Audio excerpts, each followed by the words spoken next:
जो सुमिरत सिद्धि होई गणनायक करि बर बदन करहूँ अनुग्रह सोई बुद्धि राशि शुभ गुण सदन।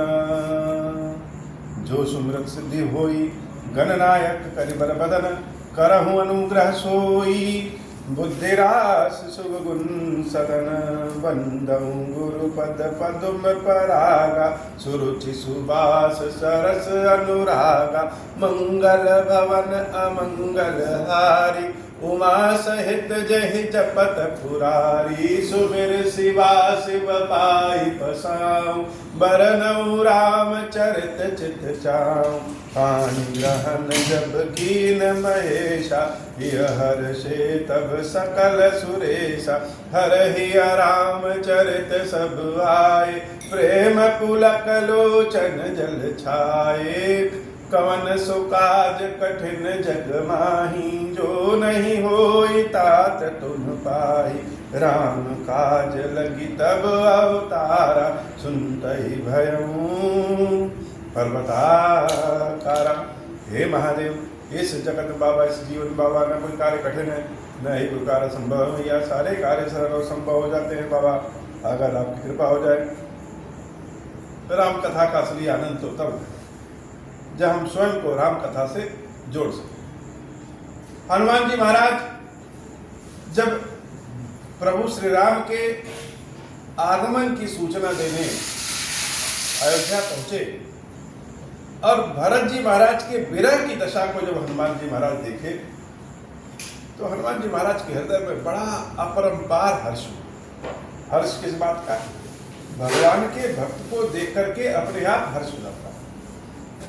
एक भक्त जब दूसरे भक्त को देखता है तो उसके मन में जलन की कुंठा की भावना नहीं रहती। एक भक्त जब दूसरे भक्त से मिलता है दूसरे भक्त को जानता है दूसरे भक्त से बातचीत करता है तो उसको देख करके उसके मन में बड़ा हर्ष की भावना आती है। भरत जी महाराज को देख करके हनुमान जी महाराज बड़े हर्षित हुए और जब भरत जी महाराज ने पूछा कि आप कौन हैं तो अपना परिचय बताया। मारुत सुत मैं कपि हनुमाना नाम मोर सुन कृपा निधान। अपना नाम हनुमान बताया और भरत जी महाराज को कृपा निधान बताया। दूसरे जगहों पे तो एक बराबर पद पे बैठे दो व्यक्ति मिल जाए तो अपने आप को श्रेष्ठ बताते हैं, लेकिन भक्ति के पद पे बैठे हुए दो व्यक्ति अपने आप को कम श्रेष्ठ और सामने वाले को ज्यादा श्रेष्ठ मानते हैं। हनुमान जी महाराज भरत जी महाराज को कृपा निधाना। कृपा निधाना क्यों? जिसके कारण भगवान का नाम कानों में सुनने को मिल जाए, जिसके कारण भगवान के कथा प्रसंग का सत्संग शुरू हो जाए, ऐसे व्यक्ति को कृपा निधान ही मानना चाहिए। दीन बंधु रघुपति कर किंकर सुनत भरत भेटे उपति सागर। और भरत जी की क्या दशा है जब हनुमान जी महाराज को जाना कि यह तो हनुमान जी, तो हनुमान का मतलब क्या है? हनुमान का मतलब बजरंग बली बाद में होता है और हनुमान का मतलब पहले यह होता है कि भगवान राम का भक्त, दीन बंधु रघुपति कर किंकर। भरत जी महाराज कह रहे ये तो मेरे स्वामी जो दीनों के नाथ है, दीन बंधु भगवान श्री राम है, उनका शिष्य है, उनका भक्त है, उनका सेवक है। यह जान करके यह राम जी का सेवक है। सुनत भरत भेटे उठी सादर। बड़े ही सादर पूर्वक उठते हैं और हनुमान जी महाराज को गले लगा देते हैं। स्वामी के नाते सेवक भी कई जगहों पे सम्मानित हो जाता है। हनुमान जी महाराज और भरत जी महाराज दोनों की स्थिति का वर्णन करना आसान नहीं है। यह कथा बड़ी कठिनतम कथाओं में से एक है कि दोनों की भावनाओं का वो वर्णन कर सकें, इसके लिए शब्द ही नहीं मिलते। भगवान शंकर कहते हैं देवी पार्वती ये दोनों जब एक साथ मिलते हैं तो मिलत प्रेम नहीं हृदय सम। ऐसा प्रेम हो गया दोनों का इकट्ठा होके कि हृदय में समा ही नहीं रहा है। नयन स्त्रवत जल पुलकित गाता है। और प्रेम की भाषा ही तो आंसू होते हैं। भगवान जिसको प्रेम के आंसू दिए रहते हैं वो बड़ा खुश नसीब व्यक्ति होता है। प्रेम में स्तुति प्रार्थना में जो शब्द होते हैं उन शब्दों से ज्यादा भाव अश्रुओं का होता है। अश्रु ऐसे होते हैं जो बिना कहे ही बिना बोले ही बहुत शोर मचाते हैं और उन आंसुओं की भाषा संसार के सभी काव्यात्मक भाषाओं से श्रेष्ठ होती है। तो भरत जी महाराज और हनुमान जी एक दूसरे से मिल करके नयन स्त्रवत जल पुलकित गाता, दोनों स्वयं को बड़े बड़भागी मान रहे हैं कि आज इनका दर्शन हो गया तो हमारा भाग्य जागृत हो गया। मंगल भवन अमंगलहारी उमा सहित जय जपत कपितव दरस सकल दुख बीते। हनुमान जी महाराज के बारे में भरत जी महाराज क्या कहते हैं ये सुनिए। और यह जग विदित है कि जैसे एक दीपक रख दें या प्रकाश का कोई स्रोत रख दें तो बिना कहे ही अंधेरा गायब हो जाता है, वैसे ही हनुमान जी जिसके जीवन में आ जाएं बिना कहे ही कष्ट गायब हो जाता है। भरत जी महाराज हनुमान जी महाराज के बारे में कह रहे हैं और हनुमान जी से ही कह रहे हैं कपितव दरस सकल दुख बीते मिले आज मोहि राम प्रीते। ये हनुमान जी तुम्हारे दर्शनों से मेरे सारे दुख बीत गए। और भरत जी महाराज हनुमान जी को सिर्फ हनुमान जी नहीं मान रहे हैं, हनुमान जी को तो जैसे राम जी ही हैं ऐसा मान रहे हैं कि स्वयं राम ही हमसे मिल गए हैं। हनुमान के हृदय में तो राम का वास है, सीता राम का वास है, रोम रोम में सीता राम का वास है। और भरत जी महाराज जब हनुमान को राम का सेवक जान करके गले लगाते हैं और हनुमान जी महाराज जब भरत जी से गले लगते हैं तो भरत जी को ऐसा लगता है जैसे राम की ही खुशबू है, राम का ही हमने गलबहिया किया हुआ है। वही बात भरत जी महाराज कह रहे हैं मिले आज मोहि राम प्रीते। ऐसा लगा जैसे प्रेम से मुझे राम ही मिल गए हैं। बार बार बूझी कुशलता। कुशलता हम पूछते हैं, किसी से पूछें कि हाल चाल कैसा है तुम्हारा, और किसी की कुशलता बूझने का प्रयास करते हैं। अगला आदमी भले कह दे कि नहीं बहुत ठीक है, लेकिन उसका जो व्यक्ति बहुत करीबी व्यक्ति होगा वह सोचेगा कि यह कह भले रहा है ठीक है लेकिन ठीक नहीं, या बहुत व्यक्ति कह रहे नहीं ठीक है और वास्तव में वह बड़ा सुखी है। तो भरत जी महाराज हनुमान जी महाराज की कुशलता पूछ नहीं रहे, कुशलता बूझ रहे हैं। जब किसी को अपने हृदय से लगाएंगे तो हृदय की धड़कनें हमारे हृदय की धड़कनों से मिलेंगी तो उसकी कुशलता हम बूझेंगे, समझेंगे। बार बार बूझी कुशलता तो कहु देव काहु सुन। अब दें क्या, जब किसी पे बड़ा प्रेम आता है तो प्रेम का मतलब क्या? प्रेम का मतलब कुछ सामान दें। जैसे हम बच्चों से बहुत प्रेम करें तो हम चाहते हैं कि बच्चों को कुछ दें।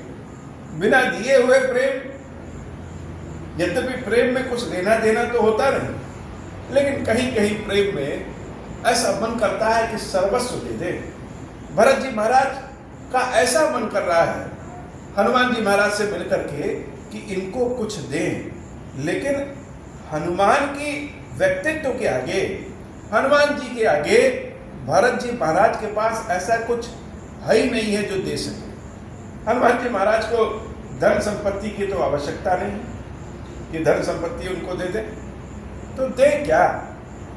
बार बार बूझी कुशलाता, तो कहूँ देव काह सुन गाता, यही संदेश सरस जग माही, कर विचार देखो कछुना।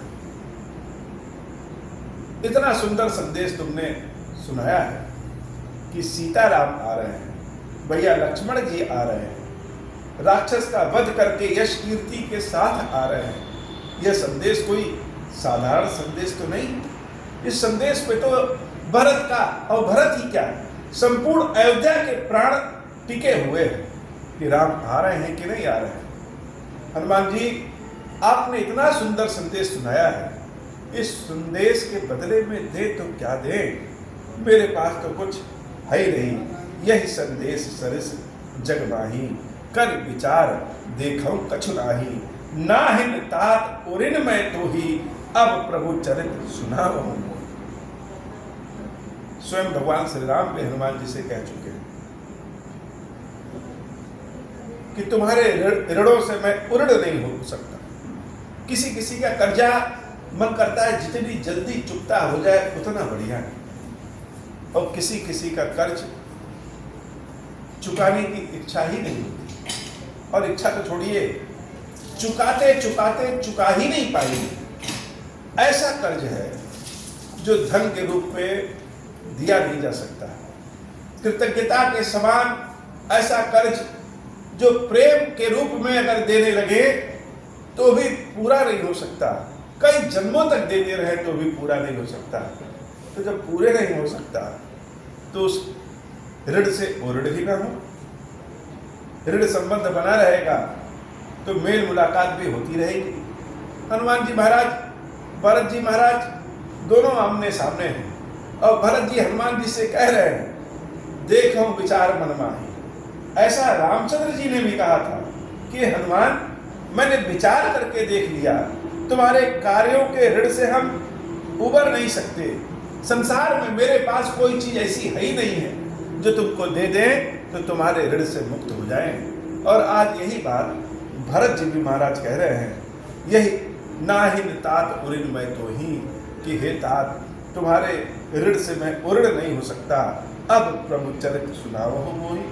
अब जरा रामचंद्र जी के बारे में बता दो, कुछ संदेश और सुना दो। एक बड़ा अद्भुत प्रश्न है।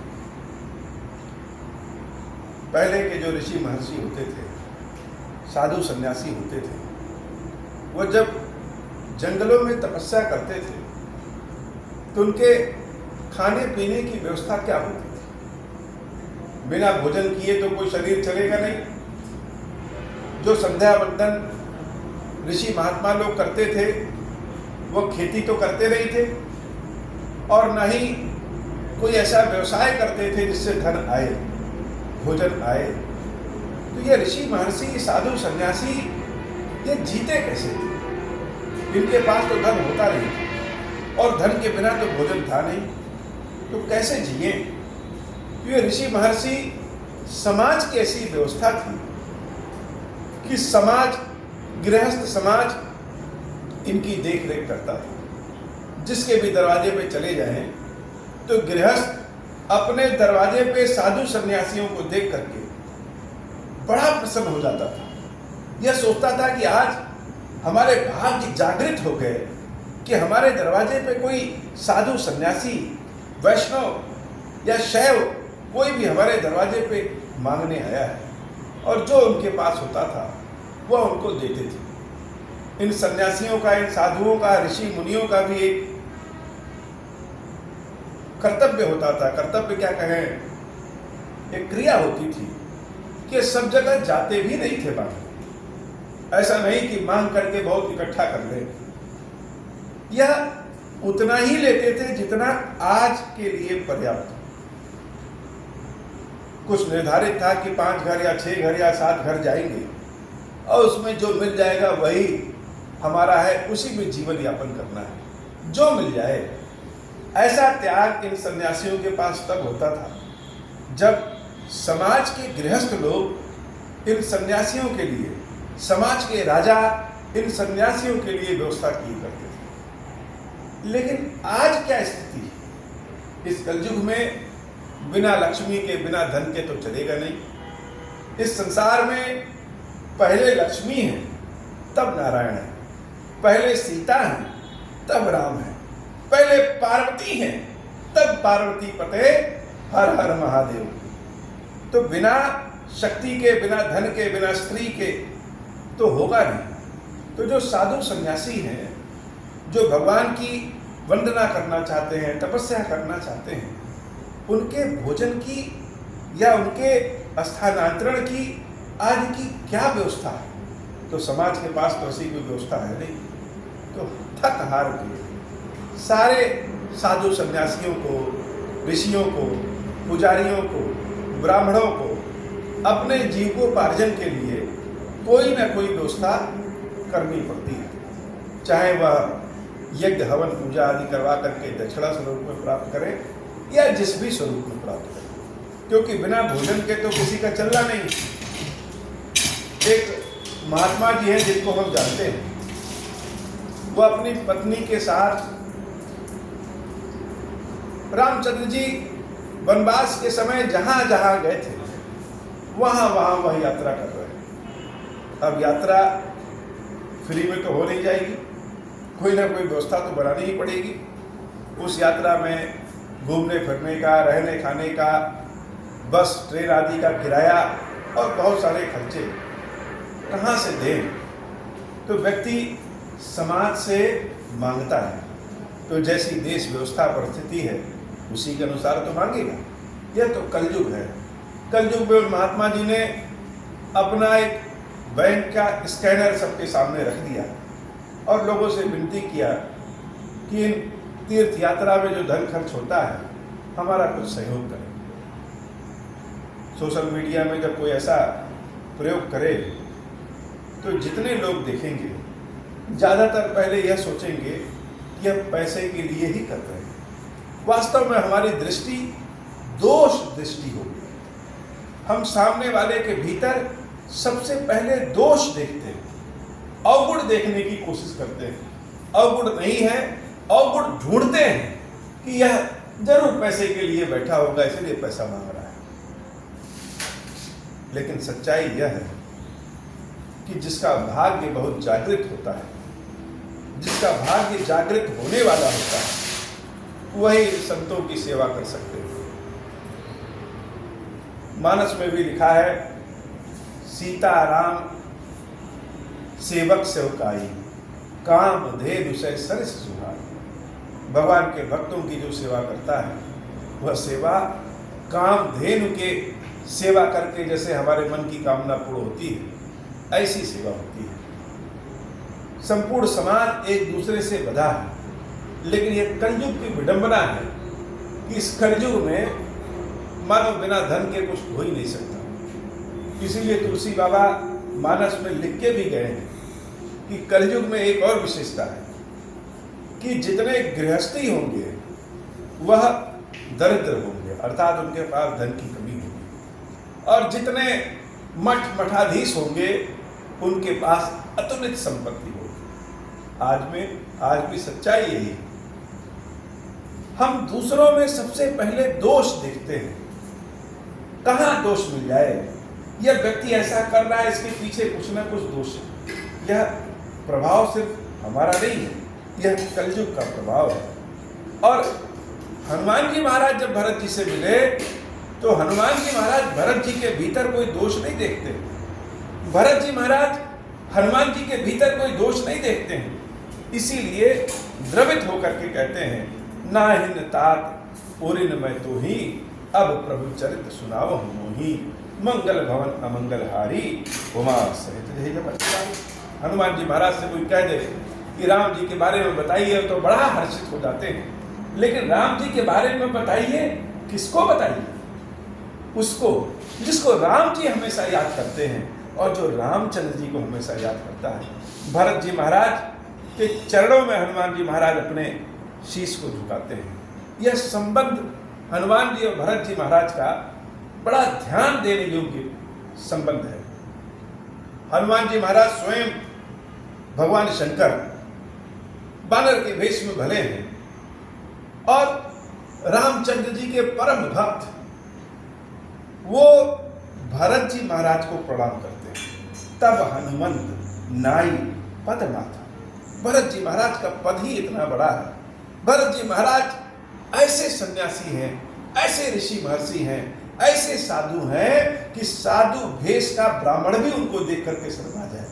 हनुमान जी महाराज उनको बारंबार उनके चरणों में प्रणाम करते हैं। भरत जी और रामचंद्र जी में कोई अंतर ही हनुमान जी नहीं समझते हैं। तब हनुमंत नाई पद माथा, कहे सकल रघुपति गुण गाथा, मंगल भवना मंगलहारी, उमा सहित जहि जपत पुरारी, कहु कपि कबहु कृपाल गोसाई, सुमिरहि मोहि दास की नाई। प्रेम बड़ा स्वार्थी होता है, सारी बात अपनी तरह, लेकिन प्रेम अपने स्वार्थ पे आ ही जाता है कि जिससे हम प्रेम कर रहे हैं वो हमसे भी प्रेम करता है कि नहीं करता, वो हमको भी याद करता है कि नहीं करता है।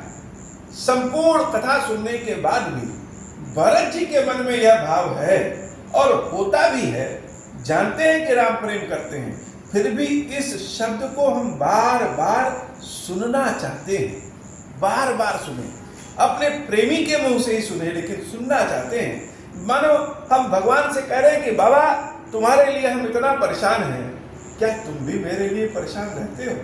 तो हम तो अपनी दृष्टि से देख रहे हैं कि महादेव जी की सेवा करने चले चलो, महादेव जी की सेवा कहीं भी रहे हम छोड़ करके चले आए करने, लेकिन महादेव जी की दृष्टि से देखें तो हम तो चारों ओर विचरते रहते हैं, लेकिन बाबा हमारे इंतजार में एक जगह बैठे, जहां पे महादेव जी को हमने बिठा दिया वहीं पे बाबा प्रेम के नाते हमारे बैठ गए और सुबह शाम प्रतीक्षा करते रहते हैं कि हम कब आएंगे।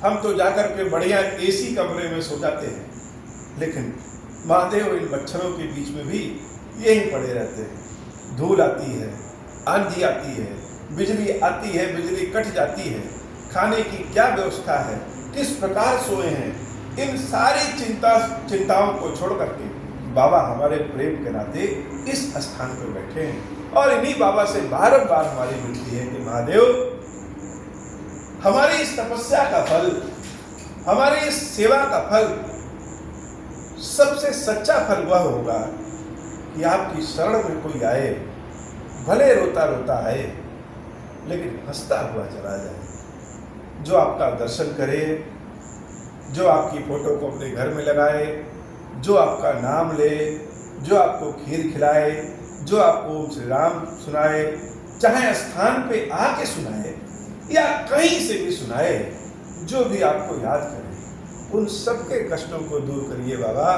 हमारी तपस्या, हमारी सेवा, हमारी प्रार्थना का यही फल दे दीजिए कि सबके कष्टों को दूर करिए।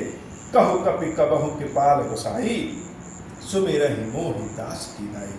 क्या मुझे भी भगवान अपना दास मान करके कभी याद करते हैं? निज दास ज्यों रघुवंश भूषण, कबहु मम सुमिरन करयो, सुनि भरत बचन विनीत, अति कपि पुलकितन चरण निपर्यो। हनुमान जी महाराज से भरत जी कहते हैं कि क्या दास के समान मुझे कभी याद करते हैं?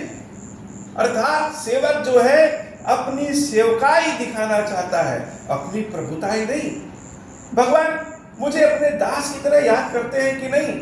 कभी भगवान को जब कोई काम पड़ता है तो क्या भरत को भी कभी याद करते हैं?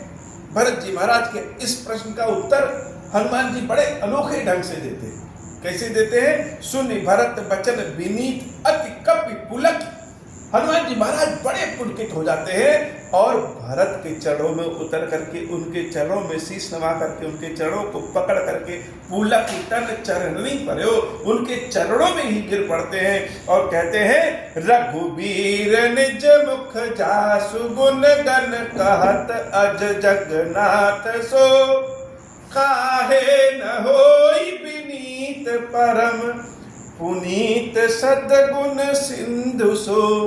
कि स्वयं रघुनाथ जी प्रभु श्री राम जिसका नाम अपने मुख से लेते हो, हे भरत जी आपका स्वभाव वास्तव में वैसे ही, जिसकी चर्चा राम जी करते होंगे उसका स्वभाव बिल्कुल आपकी तरह होगा, इसीलिए आप इतने संत हैं, भगवान के भक्त हैं। अर्थात भरत जी ने जो पूछा भरत जी के बारे में रामचंद्र जी के हृदय में जो भाव है उसके लिए कोई शब्द नहीं है। राम प्राण प्रिय नाथ तुम सत्य वचन ममतार। हे तात, मेरे वचन को सत्य मानिएगा, ये मत सोचिएगा कि हम झूठ कह रहे हैं। राम जी के जो प्राण है वह आप हैं। पुण्य पुण्य मिलत भरत सुनी, हर्ष न हृदय समान। तो इस वचन को हनुमान जी महाराज के मुख से जब भरत जी सुनते हैं, बार बार सुनने की इच्छा करती है, बार बार सुनते हैं और बार बार गले मिलते हैं। मंगल भवन मंगलहारी, उमा सहित जय जपत पुरारे। भरत चरण सिर नाई, तुरंत गयो कपि राम पही। कही कुशल सब जाई हरसि, चले प्रभु जान चढ़ी। भरत जी से मिलने के बाद हनुमान जी महाराज उनको शीश नवा करके भरत जी के बारे में समूची बात प्रभु श्री राम से बताने के लिए वहाँ चले जाते हैं और भगवान के विमान पे चढ़ करके उनको समस्त बात बता देते हैं। भरत जी महाराज भी प्रसन्न और हनुमान जी महाराज भी प्रसन्न। मंगल भवन मंगलहारी, उमा सहित जय जपत पुरारी। हे महादेव, आज की कथा इतनी ही। श्री खीरेश्वर महादेव जी, खीरेश्वरी मैया जी हम सबके ऊपर बाबा कृपा करिए। अब हो प्रसन्न प्रभु मोह पर, नाथ दीन पर नेहु। निज पद भगति देहु प्रभु, पुनि दूसर बर देहु। तब माया वश जीव जड़, संतत फिरहि भुलान। हम पर क्रोध न करिय प्रभु, कृपा सिंधु भगवान। शंकर दीन दयाल, अब हम पर हो कृपाला। साप अनुग्रह होई जहि विधि, नाथ थोरहि काला। दीन दयाल विरुद्ध संभारी, हरहु नाथ मम संकट भारी। जहि विधि होई नाथ हित मोरा, करहु सुबेग जानि दास मैं तोरा। राम राज बैठे त्रैलोका, हर्षित भय गए सब सूखा। जे सकाम नर सुनहि जगावहि, सुख संपत्ति नाना विधि पावहि। जो इच्छा करिहु मन माही, हरि प्रसाद कछु दुर्लभ नाही। मंगल भवन अमंगल हारी, उमा सहित जय जपत पुरारी। बोले श्री खीरेश्वर महादेव जी, खीरेश्वरी मैया जी की सदाही जय हो। खीरेश्वर हे भगवान शंकर, आप ऋण पातक दुर्भाग्य और दरिद्रता की निवृत्ति के लिए तथा संपूर्ण पापों का नाश करने के लिए मुझ पर प्रसन्न होइए। मैं दुख और शोक की आग में जल रहा हूँ, संसार भय से पीड़ित हूँ, अनेक प्रकार के रोगों से व्याकुल और दीन हूँ। खीरेश्वर मेरी रक्षा कीजिए। देव देवेश्वर, सबको निर्भय कर देने वाले महादेव जी, मेरी इसकी हुई पूजा को पार्वती जी के साथ ग्रहण कीजिए, मेरा मंगल करिए। महादेव शिव शंभु, महादेव शिव शंभु, महादेव शिव शंभु। ओम श्री राम।